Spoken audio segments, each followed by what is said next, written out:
Surely you can't be serious. I am serious. And don't call me Shirley. Good morning, Vietnam! I have you now. We came, we saw, we kicked its ass. Hello! My name is Inigo Montoya. You killed my father. Prepare to die. Life moves pretty fast. You don't stop and look around once in a while, you could miss it. My calculations are correct. When this baby hits 88 miles per hour, you're gonna see some serious... You're listening to the 30-something movie podcast. One movie each week, 30 years in the making.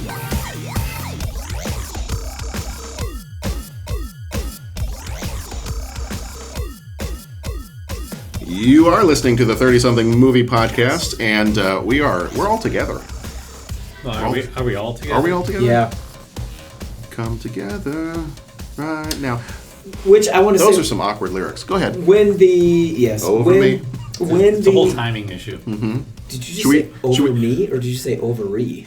Over me. Oh, okay. I was going to say, because that makes them loud, because that makes them more... Mm-hmm. Should we sing the songs we were singing earlier? I think Pat has a point he'd like to stick in there. Go ahead. Mm-hmm. Pat, stick your point in, please. I see. So I was just going to say, when we were not together, I was doing my dishes again on the podcast. Mm-hmm. Did you notice that the other night? Yes. I kept trying to mute it, but you didn't say anything. Was I on that one? Yes, you were, but you totally didn't notice. And actually, I wasn't doing dishes. I was making Dominic's lunch. This time I fell asleep. And then... Hey man, I made it through to the end. You did, that's true. I was staggering. I look like Rocky That's why after. your wife is finally smiling. That's right. Because I was staggering. Okay, so you made it through to the end. Yeah, anyway, okay. Blue moon. How much gets edited? How much Nothing. gets edited? At this point, nothing. Because John is so far behind. This episode comes out tomorrow, so no editing. Tomorrow. Wednesday. But yeah.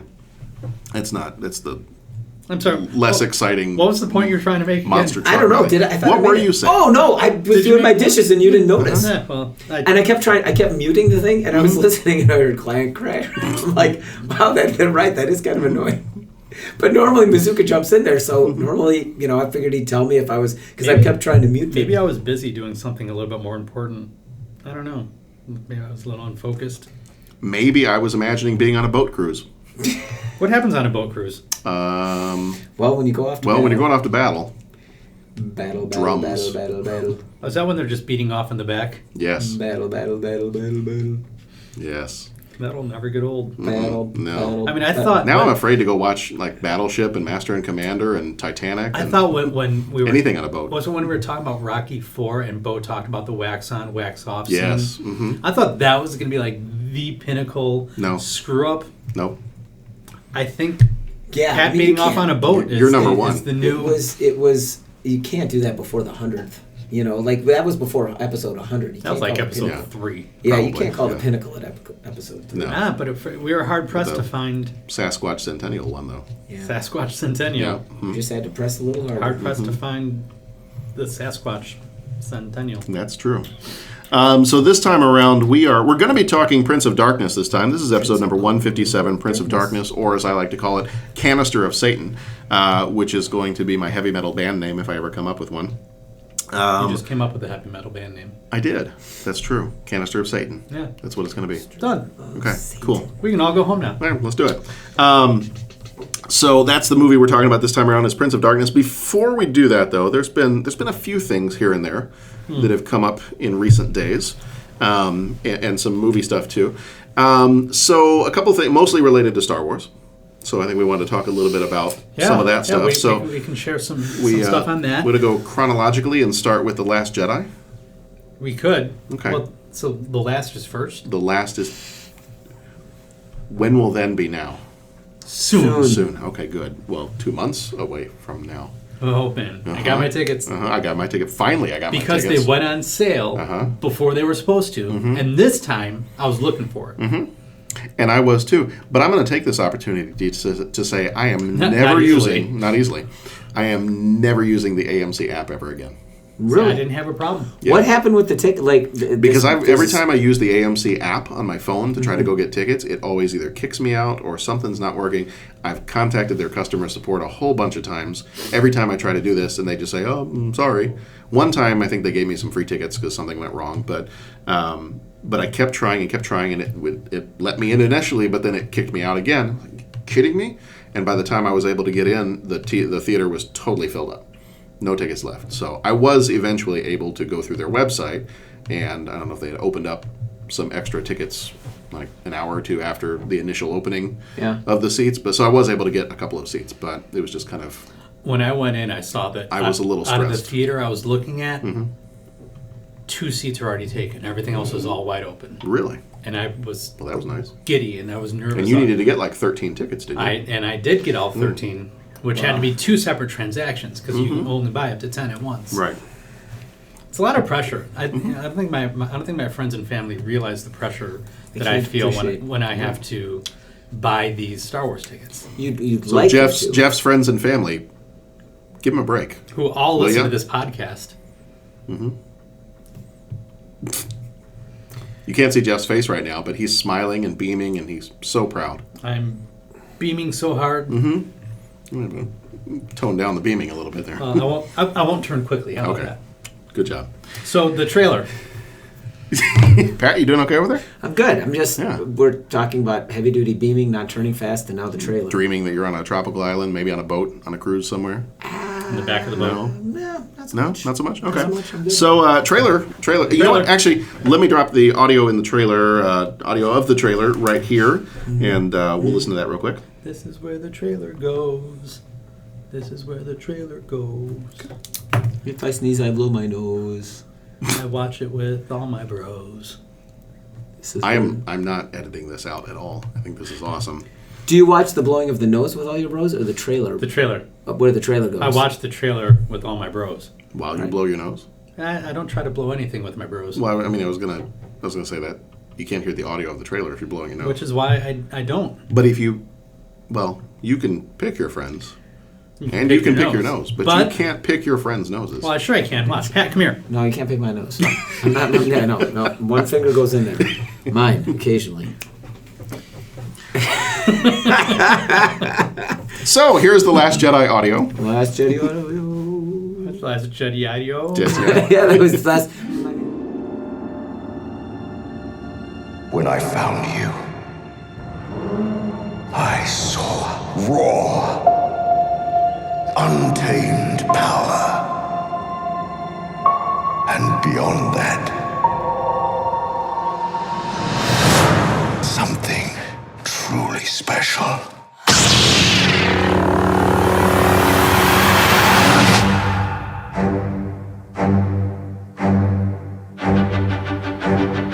Something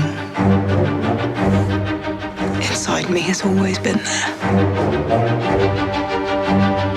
But now it's awake.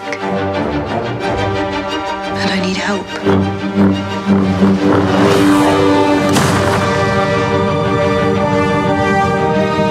I've seen this raw strength only once before.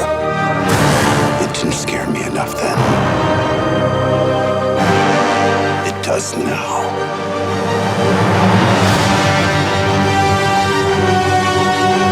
Let the past die. Kill it. If you have to. That's the only way to become what you were meant to be.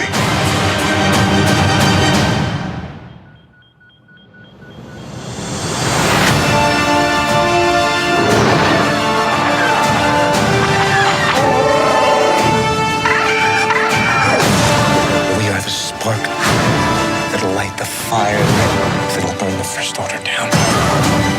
Come on!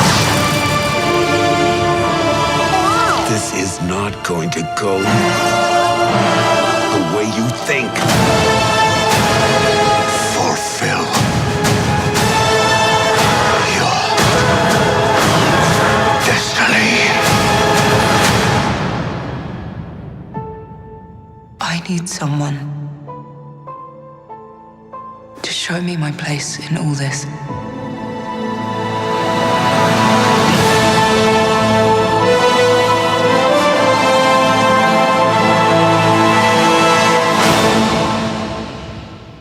you feel about the Last Jedi trailer?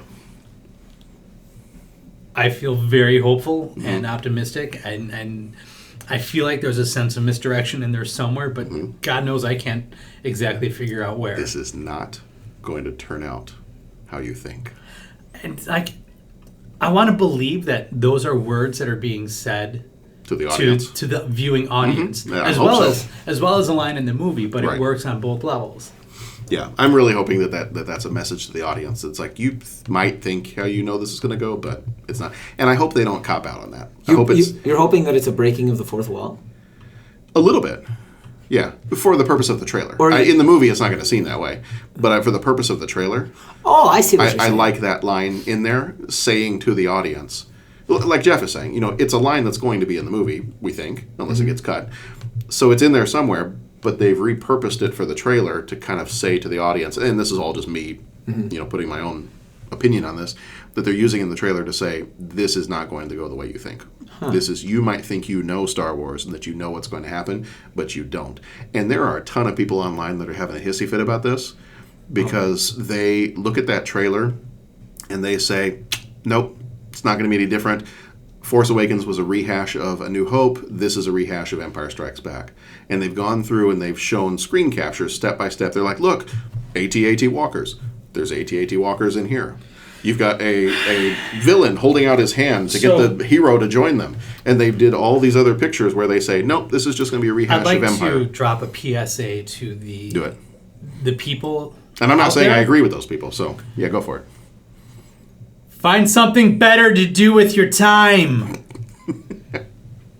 Okay. There you go. Okay, you good? Jeff out. Yeah. Jeff dropping the mic. Yeah, drop the yeah, don't drop you the know, mic. It's the only one we got. Well, I mean, I just. Figured it. I mean, you guys know yeah. I've had some strong reactions to social media presence as of late, and I can. Some days I just can't stupid. Mm-hmm. And if you're going to go so far as to take a trailer and do a side-by-side comparison, shot for shot, I envy you and the amount of free time you have in your life that you can sit down and do that. But back to the trailer itself. Right. The voiceover in the very beginning. Who's Snoke talking to, do you think? Yeah, see, that's been the big. I'm gonna throw it out there and say Rey.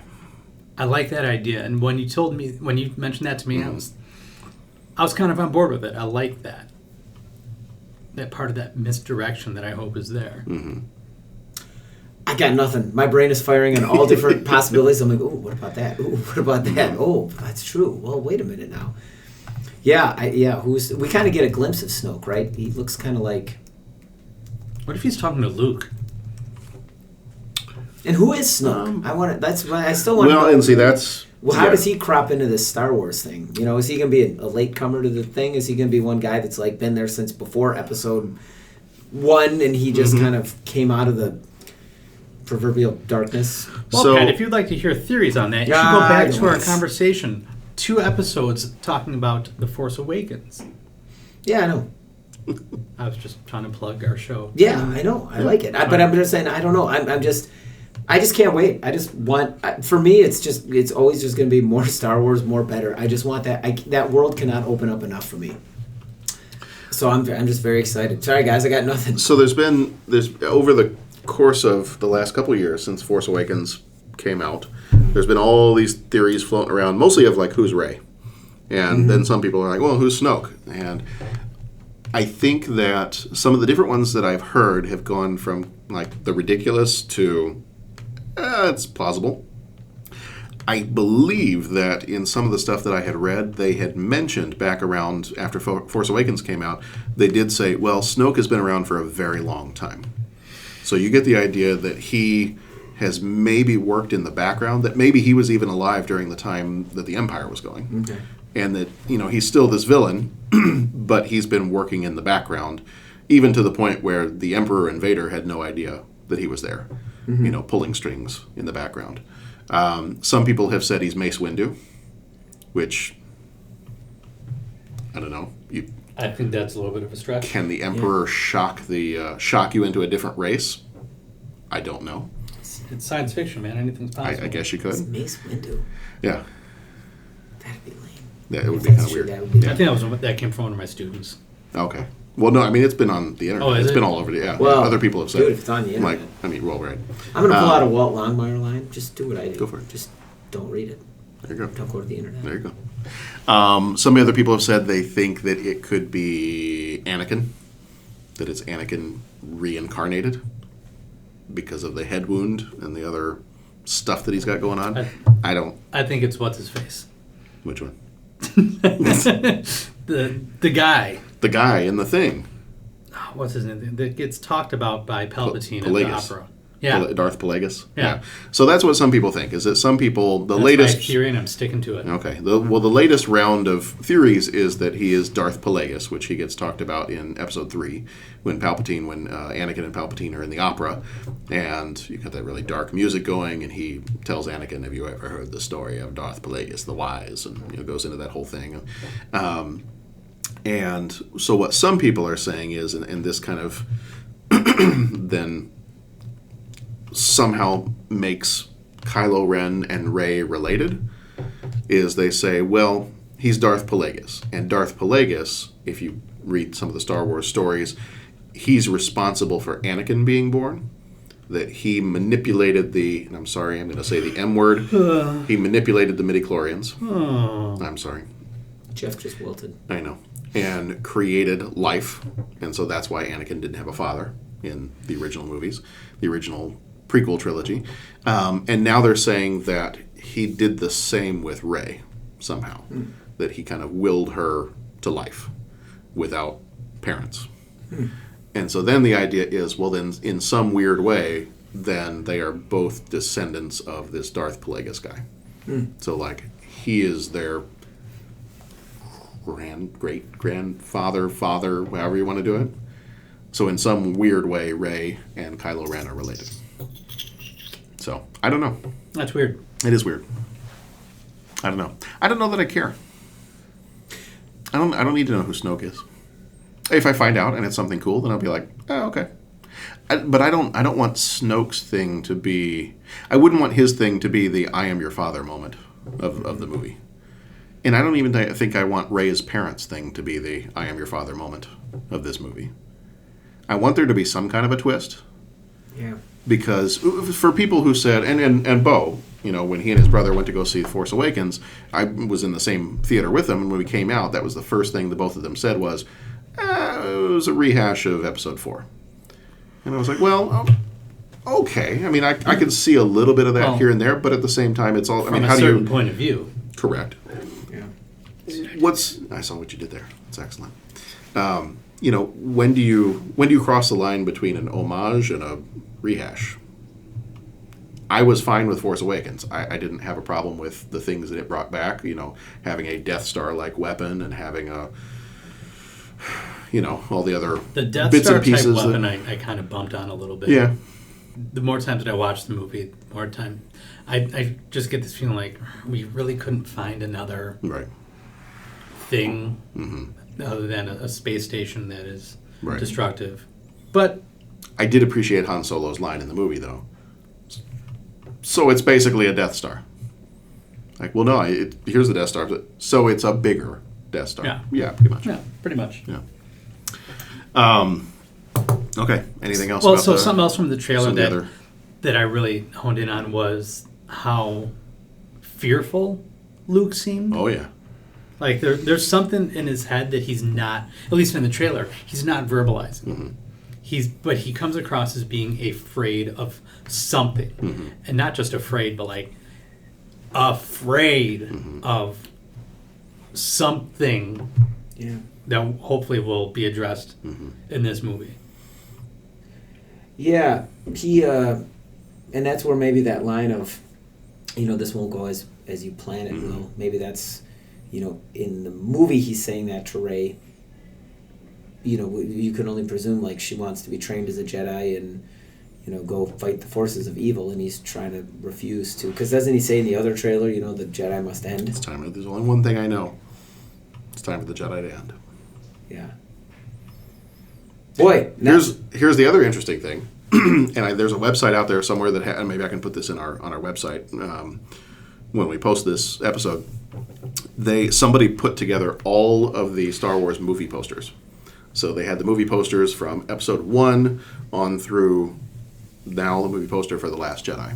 And they said the villains are always looming in the background.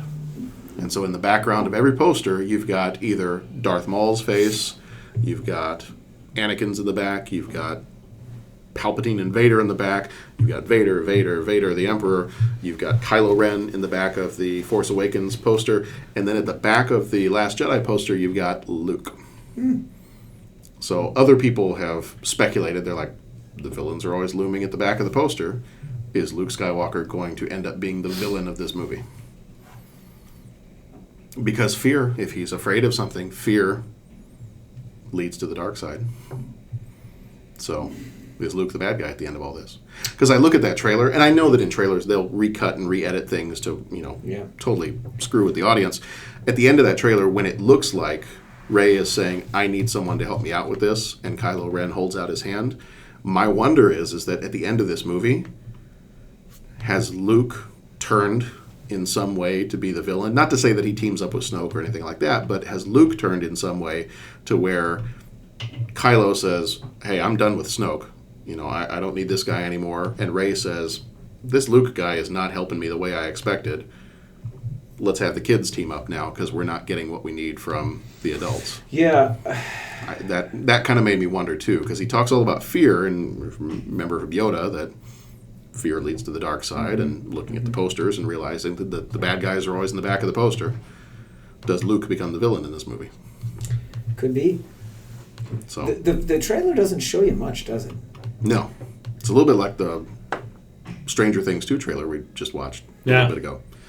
You get a nice full, almost 2-minute trailer, and it's like, over 2 minutes. That's totally awesome. 2.5 minutes of I don't know what this movie's about. Netflix's Stranger Things Season 2.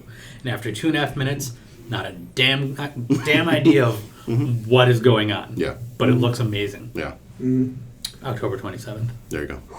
So. Yeah. My brain, I'm ready. I don't know. I'm pretty excited. I mean, you see a little bit more of Luke's supposed the temple that he built or the training facility that he broke, was breaking down. You see him staggering to his knees, and you see the Millennium Falcon. I'm excited about that. The Millennium Falcon's going to be in this movie. I'm curious to see a few more planets. There's like a casino planet that we saw in one of the first trailers. There's some new animals and creatures and stuff like that. So I know some people are like, well, this is not my Star Wars. It's too weird. Things are getting too weird. This is not my Luke Skywalker. I'm like, well, you know what? It's Star Wars. If you don't like the way it is, go back and rewatch the first 3 or the first 6 or the whatever. I think for Star Wars to continue, if they're going to keep going like they said, where we may see a Star Wars movie every year for the rest of our lives, then I kind of think you need to expand the boundaries of the story. You need to put new things in there, and otherwise it will just be the same story rehashed over and over again. So speaking of expanding the stories and expanding the movies. Expand away. Would you like us to talk about this, or would you like to go solo on this? You see what I did there? I do, and I'm not happy about it. Okay, I'm sorry. Go ahead. The title of the Han Solo standalone movie was revealed today. Can I give you a hand with this? Patrick, would you like to take a guess as to what the title of this... No, I don't even want to be into it. But you're not happy about it, I can tell. They put a lot of thought into this, clearly. Do I have a bad feeling about this? And the title of this movie is called Solo, a Star Wars movie. Oh. Okay. I don't think I mind it. I don't like it. You don't like it? No. It's kind of going down the same path of Rogue One. But it's not, because Rogue One gave us a lot to speculate about. Who is Rogue One? What is Rogue One? How does, what does that mean, Rogue One? Whereas this, Solo. May as well just have called it another Star Wars movie. A Star Wars movie. Mm-hmm. Just we know it's a Han Solo movie. Does this then play into when they said, well, Han Solo's not really his real name? You remember months ago when they said that? That kind of made me go, what? Yeah, I don't know. I don't want to say it has me worried about the movie, because I think the movie's still going to be a lot of fun. Yeah. But I was disappointed in the title. Okay. To the point where my buddy Tony and I started... Yeah, you were saying. ...coming up with what could have been a better title for this movie. What'd you guys come up with? We came up with Han Solo, Shoot First, Ask Questions Never, a Star Wars story. Okay. Very James Bond-esque. And then we had First Shooter, a Star Wars story. Okay. Then we had Solo, The Scoundrel's Tale. I like that one. And then Scoundrel, a Star Wars story. So we were kind of on the same thing because one of my serious idea, I came up with a whole bunch of weird ones, but my serious Which were really idea, funny. I did like those. But my one idea was just Star Wars Scoundrels. Yeah. So we kind of were on the same page with, because then I thought, it's a movie that features Han Solo and Lando and Chewie and whoever is Han Solo's mentor. And so the last one we came up with was Han Solo, 12 parsecs and a blaster. There you go. But it's interesting that you just made that Bond comment, because that's exactly what I texted to Tony. I said it needs like a Bond type title, something a little bit more raw and gritty. Yeah. Like the character. Yeah. Other than Solo. Spice mines are forever. A Star Wars story or a Star Wars movie? Or a Star Wars story. Star Wars story. Okay. Which is interesting because Rogue One originally was called Rogue One, a Star Wars story. And then they dropped the Star Wars story part. Like a few months, maybe a couple months before the movie came out. Because originally these were all going to be called, was it a Star Wars anthology, Rogue One. And then they said, no, never mind. Take away the word anthology. Rogue One, a Star Wars story. And then the idea was that this next one was going to be Han Solo, a Star Wars story. But then right before Rogue One came out, they cut off the Star Wars story part. And they just called it Rogue One. So now that they released this and they said today, it's called Solo, a Star Wars story. I'm like, well, what are we doing? Are we keeping the Star Wars story part? Yeah. Are we, are we going to go back and forth on this? Or to me, when you add in the Star Wars story part, it makes it sound a little less serious. I don't know. Something about that makes me think that the movie is, and I think that's initially what they were trying to go for, was maybe a little more lighthearted, a little more, comedic's not the right word, but, almost more like it's a buddy cop movie as opposed to your typical Star Wars story, your action adventure. Yeah, I wonder if space drama. If it or Rogue One being your space war movie. Yeah, I don't know. Like if it brands it too much. Mm-hmm. Like, it's going to be a Star Wars story, so we know it's going to be laser swords and blasters and whatever. But I don't know. I bumped on the title. Yeah. I was a little bit disappointed when that came out today. Yeah. You don't have a thought one way or the other? You're all right with it? I am, because I'm like, well, I mean, did you want the title to tell you more about the movie? I wanted the title to tell, I don't know, maybe just tell me more about the character, or somehow be more in line with who Han Solo is. Okay. So does the title necessarily mean that the movie is going to go away from the direction that I don't think the movie's going to suffer because of the title. Right. I'm just wondering. I expected more from the title other than Solo. I'm thinking, and I guess my take is, if it had come out with a trailer and had been everything that you hoped to have gotten from the title, do you know what I'm saying? Like, would you have bumped on the title as much? Maybe yes, maybe no. I'm not, So for me, so you're saying just if it had been a trailer with the title as with the title, here's the title. Yeah, it seems, and I'm just kind of getting, and this is the breaking of the fourth wall again, or I don't know if it is or not. You'll have to correct me, but I mean, it's like I'm looking at it more as a, oh my gosh, we're getting to the point now where, okay, well, we've got 3 trailers, and the trailer's the big reveal that happens during Monday Night Football, and this will come, and now we're revealing the title.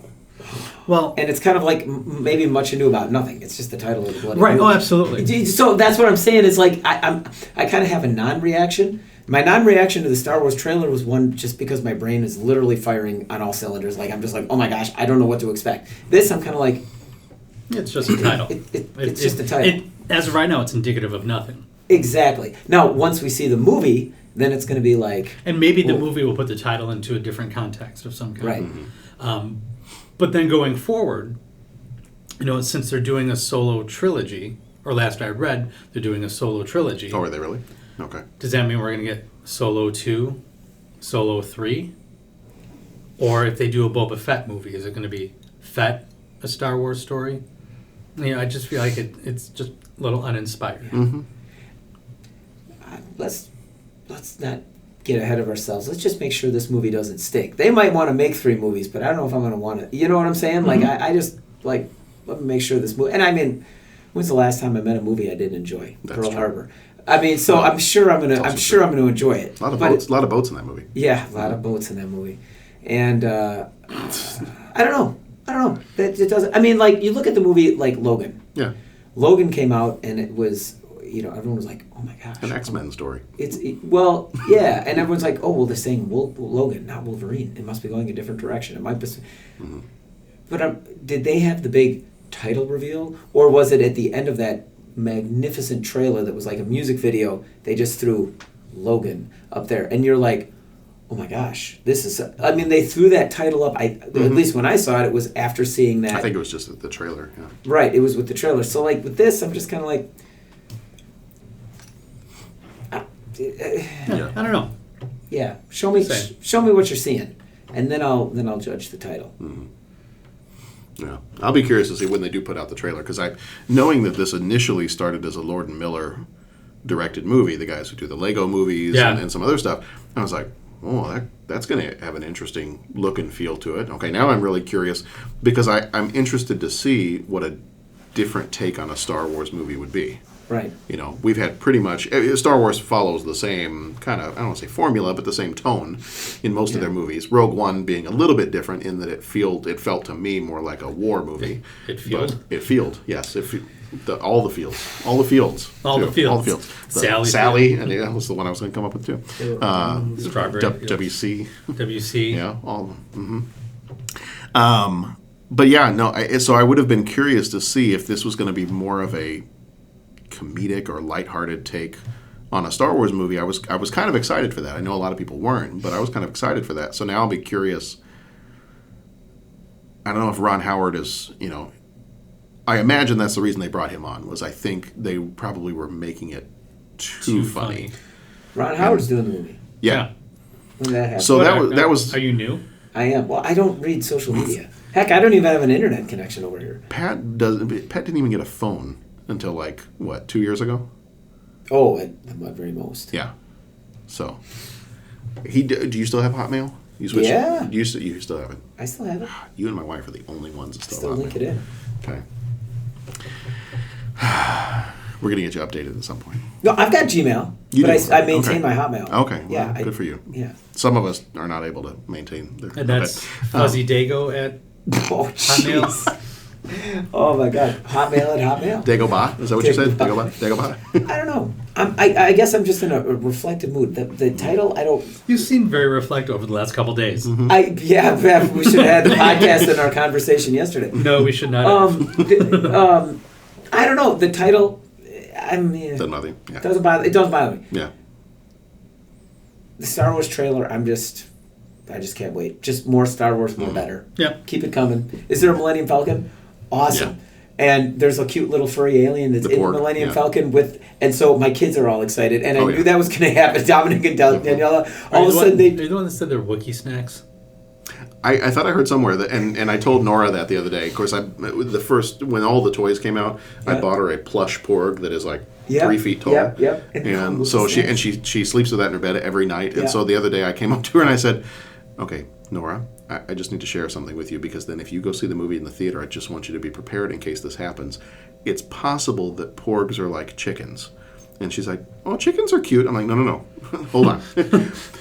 When I mean porgs are like chickens, I mean that they could possibly be used for food. And she goes, "What?" And I said, it's possible. I might have read a rumor somewhere that maybe Chewbacca eats one, or maybe somebody eats one. She's like, "Well, why would they do that?" I said, "Well, you eat chickens, don't you?" "Not when they're alive." I went, "Well, okay. I don't know what's going to happen in the movie." The day Nora became a vegetarian. Well, that's what I said. Luke is going to eat a pork. I said, "No, as far as I know, Luke's a vegetarian." "Well, good. I still like him then." He's a vegetarian? I think that's what they've said, or at least Mark Hamill said. So Chewie screams, and it cuts to the porg screaming, and then right after that, Chewie's just like, "What the hell?" Just grabs it and just rips its head off. There's a porg movie out there. I heard it on Plugging the Public Radio podcast. They were talking about, the Can't Let It Go at the end of their news segment. They always go through and say something. Could be news related, not whatever. And there's some Star Wars fans on there, and they bring up that there's a porg. They've taken the trailers and they've replaced every human actor's face with a porg's face. That's awesome. There's a website, a really great website. I forget what it was, but it was 69 movie posters that have been replaced with porgs. Oh. So you go yeah. So you have Jack Nicholson's face, like looking through the doorway in The Shining, but it's a porg. That's awesome. You have, instead of Jaws coming up through the water, it's a porg coming up through the water with its mouth open, and yeah, I'll see if I can find that. I'll drop it into the website when we publish it. Get a little internet. Yeah. Or maybe Luke's just not wanting to train her. Maybe all that argument you see is just Luke not wanting to train her, and could be. He's old. He's turned into Yoda. Maybe she goes away. Yeah. He's turned into Yoda. And then that's why he's reaching his hand out. Or maybe he's not reaching his hand out. The Force Awakens, we were discussing who is Rey crying over. We couldn't tell who died. Remember, we were like, oh, I see a little bit of a brown jacket. It looks hair. Maybe it's Chewbacca. Maybe it's... Yeah. Yeah. So, I don't know. So we could pick this whole thing apart for hours. And so we're on our way. Exactly. So we got 2 months. 2 months until The Last Jedi comes out, and we've got, I think they looked it up, it's like 220 days until Solo, a Star Wars story, comes out, so I'm sure once all the Last Jedi stuff dies down, then we'll get a trailer. Have you seen the, it was, I don't remember what website I saw it on, but they were speculating the name of the third movie. Okay. And they took the name cards. Was that the one that The Force Mark Awakens, Hamill? Yeah. The Last Jedi, from his nap. Yeah. Mark Hamill put that up. Yeah, he lined up all the posters where they had Star Wars, Star Wars, Star Wars, and then the titles in the middle of the Star Wars. Yeah, awesome. The Force Awakens, The Last Jedi, from his nap. It's all about sleep. Star Wars is all about sleep. Before we move on to the movie, I also want to mention, and I can do this briefly, hopefully. I had the privilege of going to see Steve Martin and Martin Short. Yeah, you did. Performing live on stage. Mm-hmm. How was that? It was a 2-hour show of nonstop energy. Yeah. And it was great. It was a little bit of everything. They started the show together they started the show by singing the Three Amigos theme song. And they had a couple guys from the audience come up on stage and do the Three Amigos salute every time they pointed at him, which was phenomenal. And then doesn't work as well when you're sitting down. Doesn't work as well. They break a hip.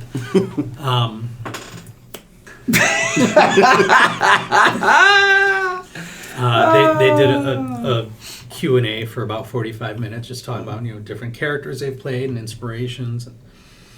Hearing Martin Short discuss Jiminy Glick is so hilarious, and just how he gets away with what he gets away with.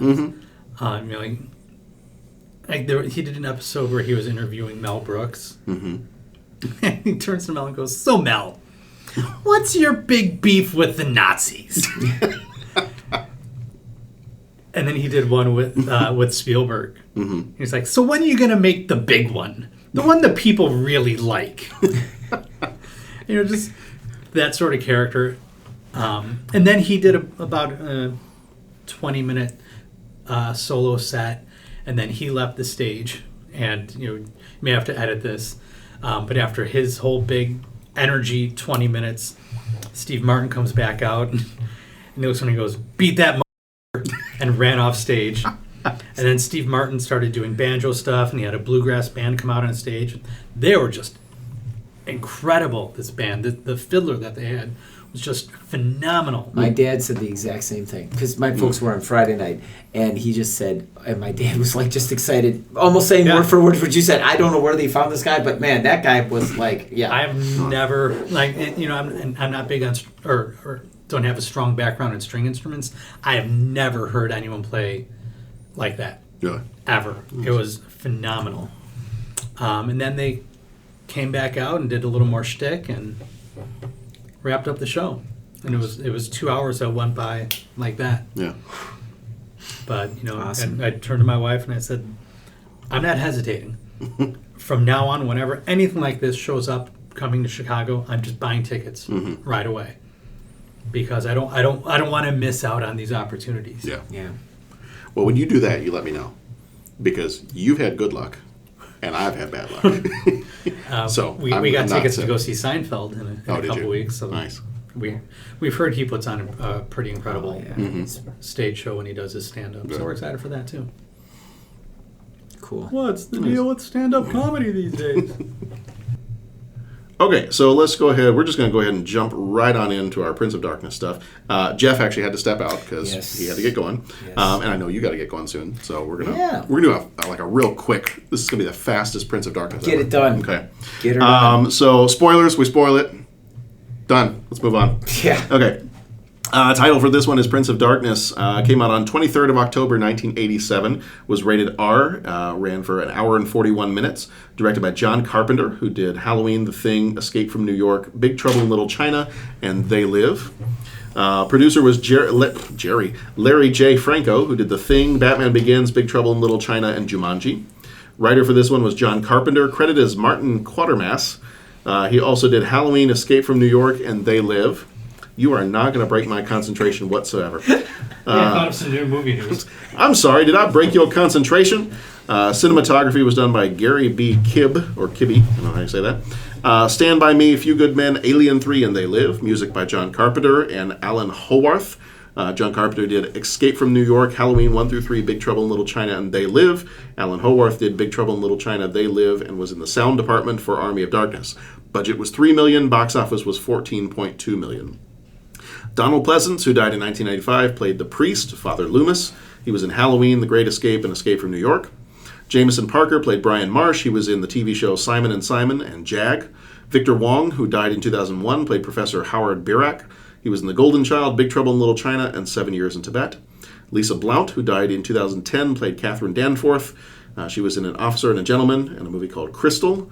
Dennis Dunn played Walter. He was in Big Trouble in Little China and The Last Emperor. Susan Blanchard played Kelly. She was in All My Children and They Live.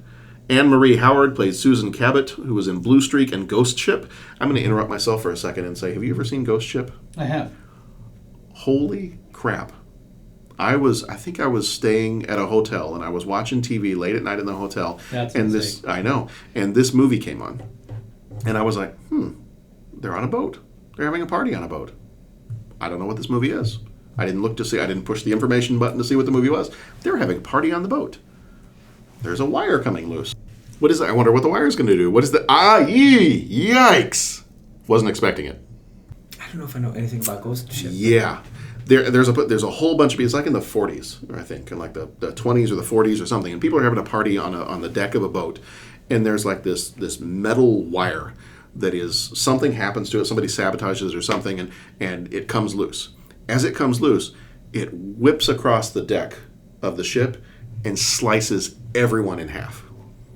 And then you have like bodies are like sliding off of their legs, and I'm just sitting there thinking, oh, it's like a Titanic kind of movie. They're having a party on a boat, and again, something on a boat. Yeah, that one.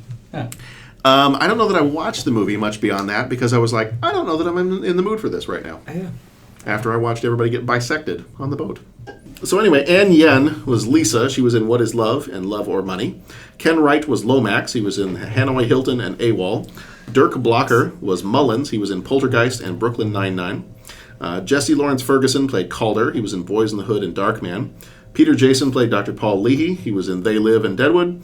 Alice Cooper played the Street Schizo. That's the best name of a character ever. Alice Cooper is the Street Schizo. He was in Freddy's Dead, The Final Nightmare, and Wayne's World.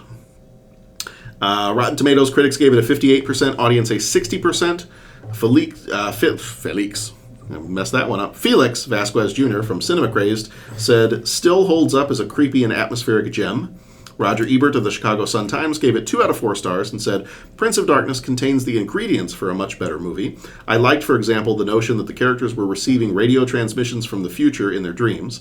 I liked the idea of mirrors as the doorway to the next dimension, and I enjoyed the computer gimmicks that were brought to measure the monster, except that they never paid off. Instead, the movie degenerated into a bunch of people chasing each other up and down a hallway while the soundtrack went berserk. Cinema Score gave it a B, and it was nominated for a Saturn Award for Best.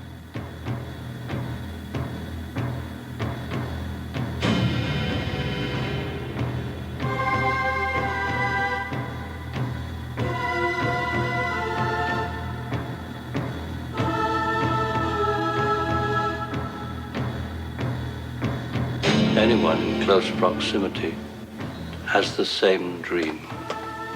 What is it? A secret that can no longer be kept. It started a month ago. What started? A change in the earth and the sky. His power. There's a weird locking mechanism. Looks like it can only be opened from the inside. A life form is growing out of prebiotic fluid. It's not winding down into disorder. It's self-organizing. It's becoming something. What?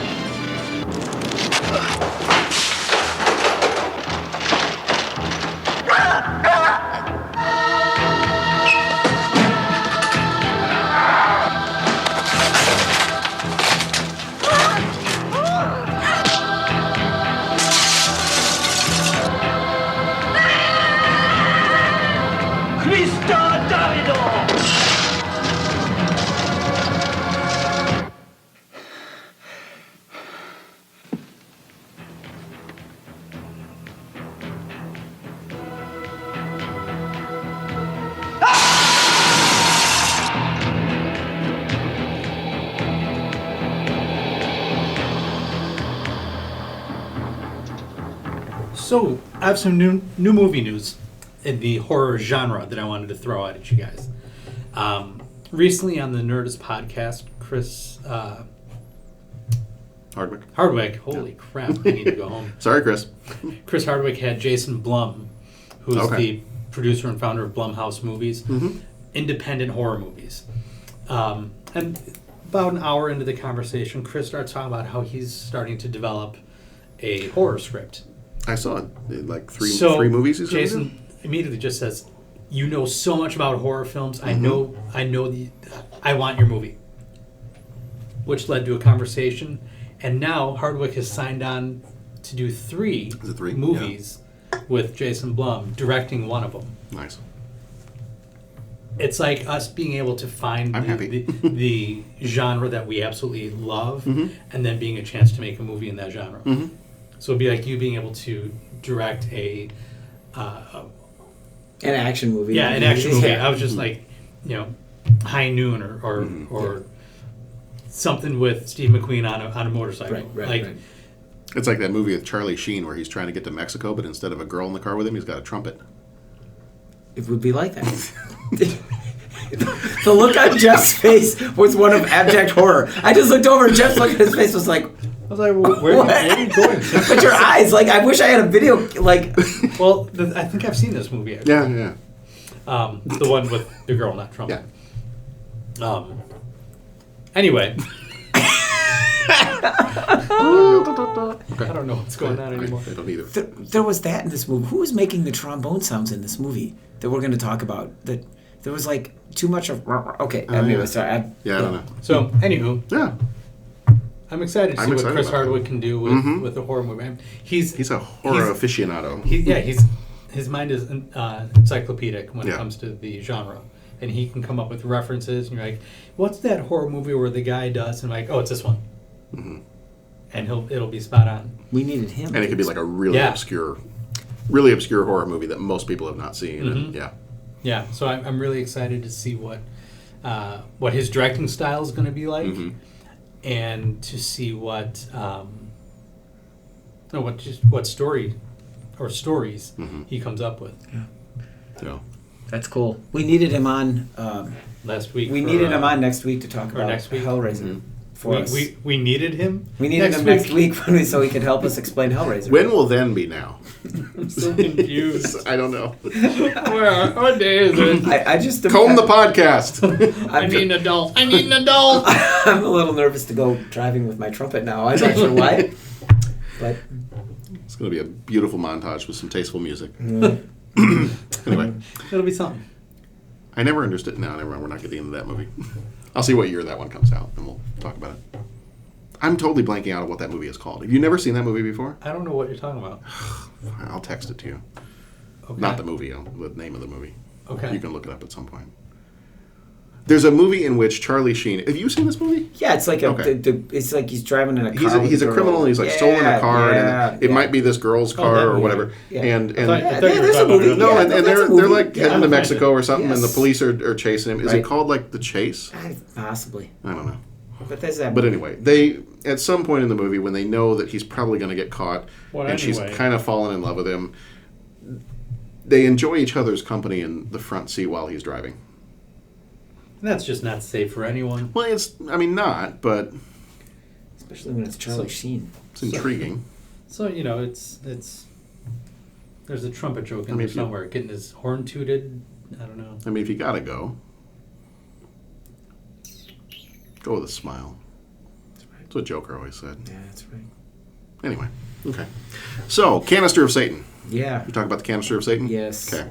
Donald Pleasance's character, Father Loomis, is named after the character he played in the Halloween movies. John Carpenter states that he set out to make a film that was atmospheric and dreadful. At the time, he was noticing a lot of derivative horror films and wanted to try something new involving quantum mechanics and religion.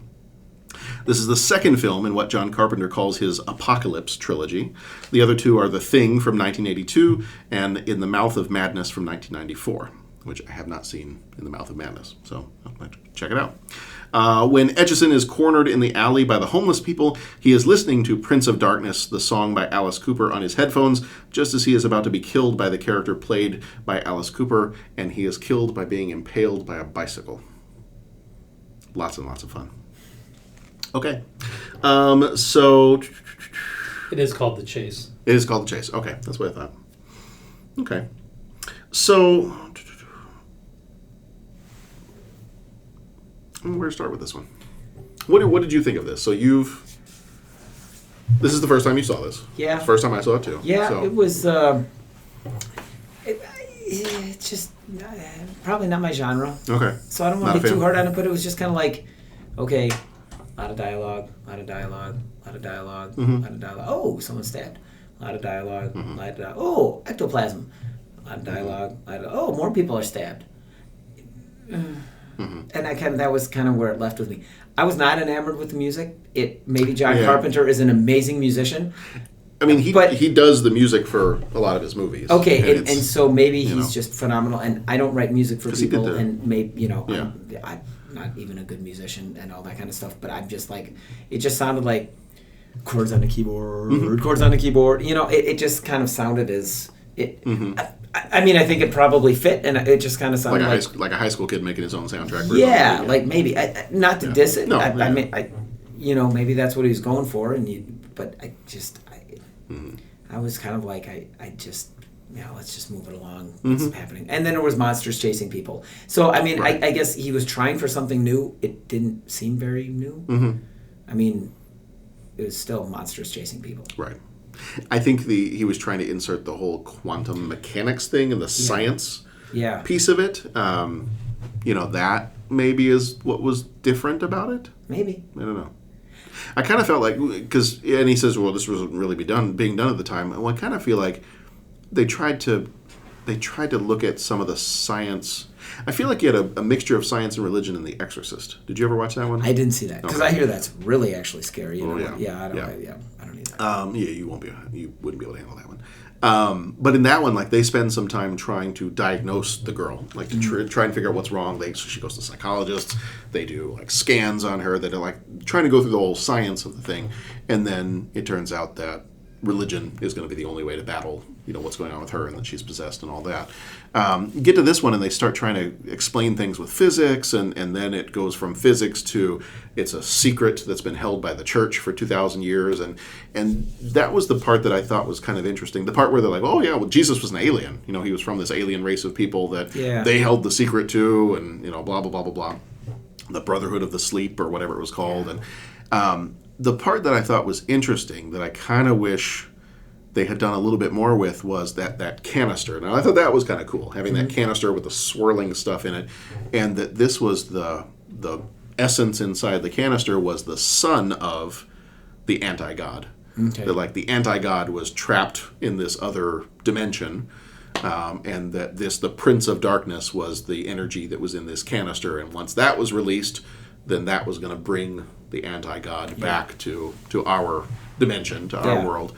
So the part that I thought was kind of interesting about the movie that I kind of wish they had done a little bit more with was the idea that, and they kept kind of hinting at this, but I don't think it really came out, was the way they said, and the professor, I think he was the one that said this, he's like, what if the way we've always imagined it, where we live in a world where there is a benevolent God, and he loves us, and he's watching over us, and he's always at war with evil, and the evil is never going to win because God is more powerful than the evil. What if we've got it backwards? What if there is no good God? What if God is evil?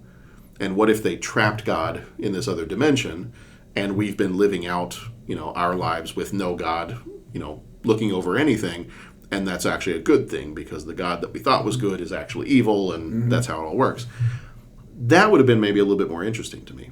Because I liked this movie. I didn't have a problem with it. I was entertained by it, and I thought it had some kind of cool stuff in it. And I liked the effects, like the practical effects that they did, and all the people spitting stuff on each other. That was all kind of gross. And but I kind of wish they'd taken that a little bit further. Yeah. Because that to me was the creepy part. Well, that's pretty intense. Yeah. Like that's one of those situations where you can't get out of this. If we run with the concept that it's not just that you might have this monster coming after you, but God is evil. Well, you can't get away from God. Yeah. So that part I think would have been more terrifying to me, to kind of realize that you're stuck. Yeah. Like, things are not going to go well. Yeah. And then when they would get those images, like Roger Ebert said, they get those images beamed to them from the future, and I thought, well, that's cool. Like that you get this image of here's what's going to happen, and we don't have a way to really tell you what this all is, but we're beaming them into your dreams so you can see it. And you've got this weird figure coming out from the church, and everything looks like it's falling apart. It's the year 1999, and I mean that stuff. I'm watching that, and I'm going, ooh, yeah, okay, cool. we got some maybe time travel stuff involved here, and I'm always a big fan of time travel. Right, so right. I'm looking at the concepts in the movie, and I'm like, okay, all right. So there's some time travel stuff going on. We're trying to prevent some kind of an apocalypse, and we've got the idea that God might be evil, and that totally flips everything on its head. And I was like, that's cool. Let's see more of this. And then the rest of it just kind of turned into a zombie movie. Yeah, and that's maybe it. And again, I'm gonna I don't want to just keep saying this and knocking it, but I just want to keep saying it so when it sounds like I'm knocking it, it's right. I hate it when you get those movie reviewers that it's just like maybe they just don't like this kind of movie. It's just it does, and so I don't want to knock it because it's just not my genre. But yeah, I think that would have helped because they could have maybe all the components were there. They just had to take one and follow it and extend it and embellish it because it just ended up being. They were chased by people, kind of thing. But now I know you do got to get going. I do, but unfortunately. Is there a scene that you did enjoy in the movie?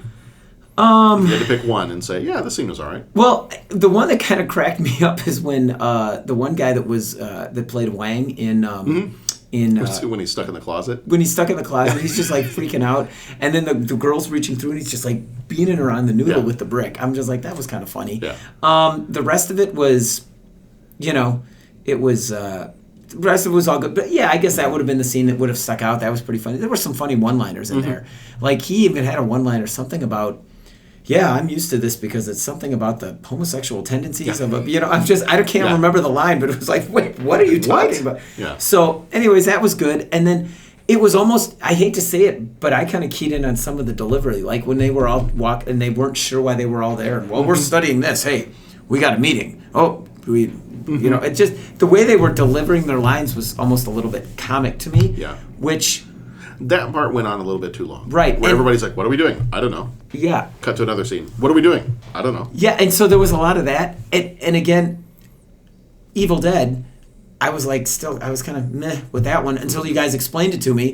And I saw Army of Darkness and I realized, oh, you got to see the comedy.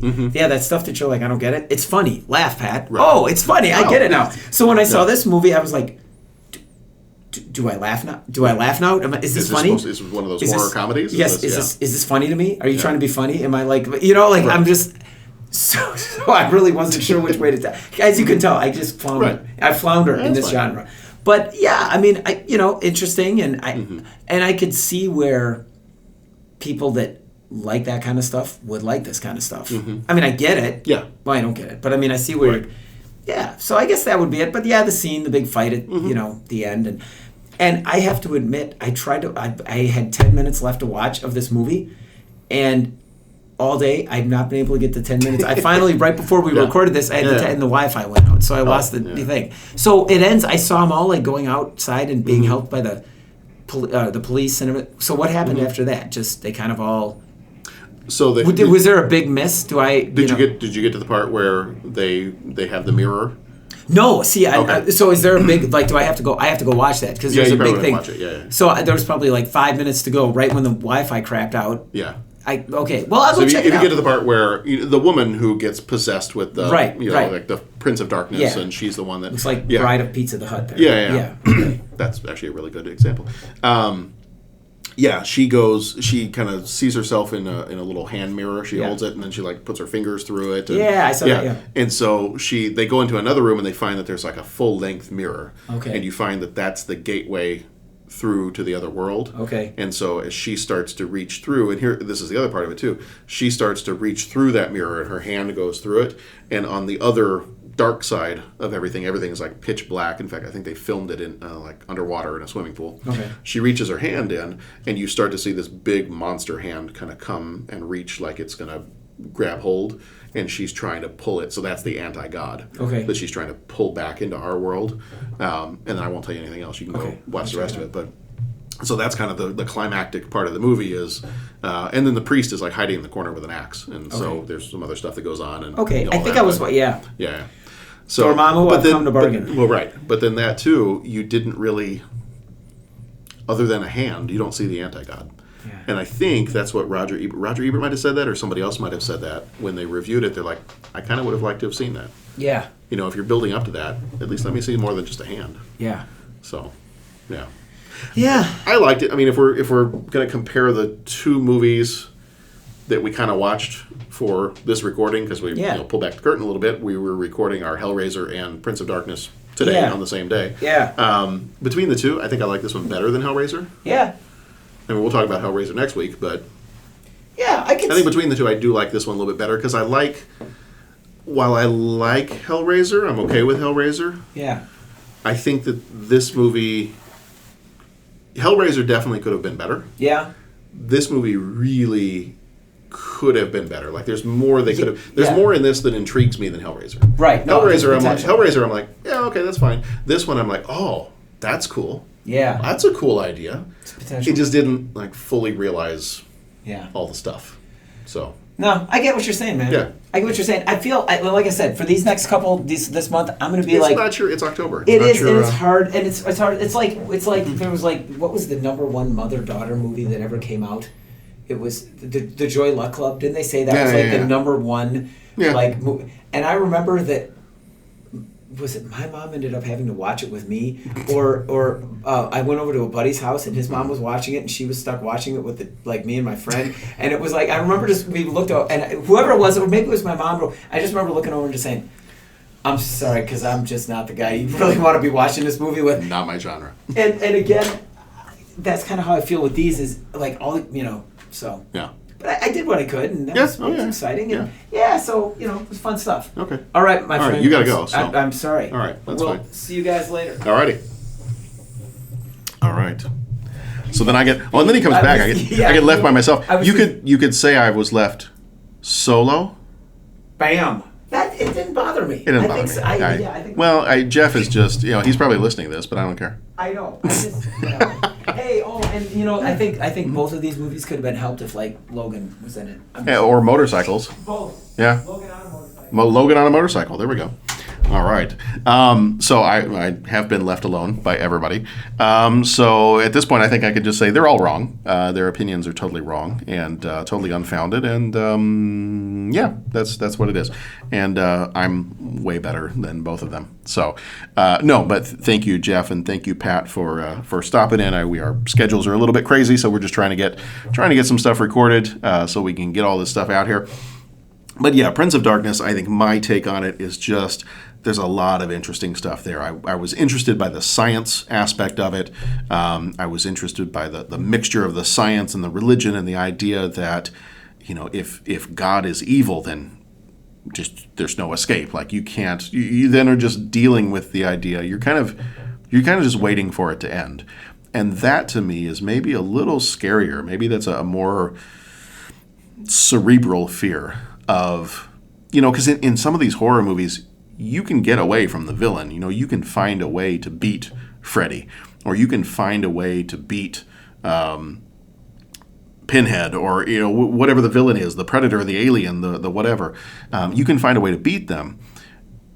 If you've got the concept of God is evil, then there's no way to beat that. You're not getting away. So you just then have to. And that was part of the movie that I found interesting, was then it's just this sense of dread that just sits over the entire movie of these people. They've come to the realization that this is the end of the world. Like there's no beating this. Like there's no way around this. So it's like you're just sitting and waiting for the apocalypse to happen, for evil to take over, and that to me was terrifying. Like the idea of that, the way the movie handled it. I mean, I kind of feel like it could have been executed a little bit better, and I wanted to see a little bit more of that. Maybe I don't want to say make it a little bit more obvious that that's what they were all seeing and feeling, but it did kind of. I will echo what Roger Ebert said. Is it did kind of devolve into a zombie movie where you just have people chasing each other down a hall, or dealing with the zombified, all their friends that have gotten killed, and all that, and that part of it kind of fell a little short for me. As I was waiting, as they did the build-up, some of that I felt was a little slow in the, what are we here for? Like we said, what are we here for? What are we studying? I don't know. If they had gotten to that a little bit quicker. The imagery, definitely terrifying. Like the whole idea of the worms all over the window, and all the bugs showing up. And the one guy, his body being held up by beetles. That was kind of disgusting and grotesque. And, but being a fan of horror movies, that part was kind of cool. I like that part. So I just think the overall, as Ebert said in his review, there's the foundation here for a much better movie. And I was entertained by it. I enjoyed the movie, but I think there's definitely more that could have been done with that just sense of dread. I almost, if that's the route that we're going to take, if that's the fear that we're bringing into this movie, then I want to feel that dread the entire time. And when it reached a point where the Prince of Darkness entity, whatever you want to call it, when it was out of that canister and in a person's body, it wasn't as scary anymore. I like how Pat put it. It was like the daughter of Pizza the Hut is what she looked like. The other thing about that too is when she got filled with that liquid, and then it looked like she was pregnant. She had the large belly. I thought they were going to go the route of having like some grotesque demonic baby being born or something like that. And then that didn't happen. And it was just her that she became the Prince of Darkness. Once it reached that point where the villain was, when we're dealing with a power, beyond what is held within, a human body or a human form, once you then put it into a human body or a human form, then it kind of became less terrifying and it became less intimidating. So I had just a few missteps here and there.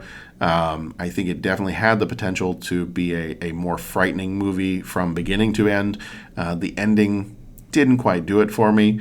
Do you feel for the woman's sacrifice at the end when she jumps through? I knew it was going to happen as soon as I saw her kind of coming in there. I knew someone was going to dive in and push the Prince of Darkness character in the mirror and have that be how it ended. But I don't know. And then with the ending of it kind of leaving it open to there being the possibility of a sequel. Now, I have not seen, what was the other one called? The other one was the Into the Mouth of Darkness, or In the Mouth of Madness. I have not seen that one, so I don't know. I didn't look up and see if that's a direct sequel to Prince of Darkness, but I would be curious, I guess, to see if there's kind of a sequel. Let's see, psychological Lovecraftian horror film directed and scored by John Carpenter. It is the third film installment in Carpenter's Apocalypse trilogy, preceded by The Thing and Prince of Darkness. And then it just kind of talks about it being an insurance investigator begins discovering the impact of a horror writer's books have on his fans is more than inspirational. So it doesn't sound like it's a sequel to Prince of Darkness. The way the movie ended, I would have been very curious to see, especially with those glimpses of getting messages from the future. I would have been curious to see a sequel and to see, what is happening. What does the future look like? Things have changed because the dream is different. Later on, you see the woman step in, and then I'm going, okay, well then what happened? Is she evil? Did they change something enough? How did she get back? And if she's back, then obviously that means at some point this Prince of Darkness and the anti-god and whatever else is going to come through as well, and that's what's going to bring about the apocalypse. So, would have liked to have seen more, but, entertaining movie. Will I go back and rewatch it again? Most likely no. But I've seen it once, and I didn't hate it. I enjoyed it, but it definitely it left me wanting a little bit more. So that's going to be it for our Prince of Darkness coverage. Thank you again to Jeff and Pat. I know they had to run, but thanks for sticking it out there for as long as you could. And so this has been our episode number 157. So next week will be episode 158, and that is Hellraiser. And then coming in a couple more weeks will be episode number 159, and that is our Near Dark episode. And if you are looking ahead to kind of get an idea of what we've got coming up, we are nearing the end of the year, so we're getting close to the end of our 1987 group of movies. So coming up after October is going to be November is our money month. And we are going to be watching Wall Street, The Secret of My Success, Baby Boom, and Can't Buy Me Love. And most likely in there, we are definitely going to have a Justice League episode that we do. We may also have Thor Ragnarok that we throw in there if I'm able to, if we're able to get everybody out to the theater to see it in time to do a show on it. But definitely we'll be doing a Justice League show. And then we'll be doing Wall Street, Secret of My Success, Baby Boom, and Can't Buy Me Love. December is kind of our month of leftovers. It's whatever movies we didn't have a theme for the particular month. So we've got Fatal Attraction, Ernest Goes to Camp, and Throw Mama from the Train, as well as a couple of new movies that are coming out in December, The Disaster Artist and Star Wars The Last Jedi. So we will be taking care of those in December. If you have movies that you are thinking of, if you're listening to this and you're thinking ahead of time, you're like, oh, I have some movies in 1988 that I would like to recommend. Feel free to go ahead and do that on 30podcast.com. That's 30podcast.com. There is a form on our website where you can go suggest movies. You can also always tweet those to us and let us know. Email us, 30podcast@gmail.com. We're 30podcast on Twitter. So if you've got any suggestions for upcoming movies in our 1988 slate of movies, we're kind of planning that out now. And I think I've got a tentative schedule going for that one. But if there's any movies in particular that are from 1988 that you are thinking, no, I would absolutely love for the guys to cover this one on the show, then let us know, because we are planning all that stuff now and kind of getting things together for next year. So that being said, all the other places that you can get a hold of us, again, 30podcast.com, that's our website. That's where we have links to our Facebook, our Twitter, the forum where you can suggest movies. We've got a voicemail line you can call in if you want to leave some feedback here that we can play on the show and respond to. Sometimes we'll post up some additional things that we can't get to on the air, or if I've got something that I write up as a blog post, it'll go up on there. But 30 Podcast is kind of our one-stop shop for everything. You can also subscribe to us in iTunes or Google Play. That's the best way to get us in your podcast feed every week. We do absolutely try to do a show every single week, so if you're looking for a good podcast to kind of give you some movie suggestions, if you're an 80s movie fan, or if you just enjoy some classic or retro movies and you want to listen up on some 87 movies, then that's been our shows this year. If you want to go back in time, go back, listen to some of our other episodes from movies. We go as far back as, we started a couple years ago, so we go as far back as 1984 and 1985 movies. Last year, obviously, we did 86, and then this year, 87, next year, 88, and then so on and so forth. So, so that's it. That's it for Prince of Darkness. Again, come on back next week for Hellraiser, and then the next week after that for Near Dark. In the meantime, I am your host, John Reed. Thank you again to Jeff and to Pat for joining me today. They are going to be back with me next week for Hellraiser.